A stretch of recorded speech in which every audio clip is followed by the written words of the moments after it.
If you're experiencing issues with the Fortnite installation loop, follow these simple steps to resolve the problem. This guide will help you get back to playing the game smoothly. Step 1. Restart your computer. Begin by restarting your computer. This can help clear temporary files and reset any processes that may be causing the installation loop. Step 2. Check your internet connection. Ensure that your internet connection is stable and working properly. A weak or intermittent connection can disrupt the installation process. Step 3. Run Epic Games Launcher as administrator. Right-click on the Epic Games Launcher icon and select Run as Administrator. This will give the launcher the necessary permissions to install Fortnite without interruptions. Step 4. Clear Epic Games Launcher cache.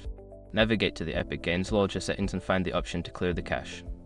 This can help eliminate any corrupted files that might be causing the installation loop. Step 5. Reinstall Epic Games Launcher. If the problem persists, uninstall the Epic Games Launcher completely and then download and reinstall it from the official website. This fresh installation can resolve underlying issues. By following these steps, you should be able to fix the installation loop and enjoy Fortnite without further interruptions. Happy gaming!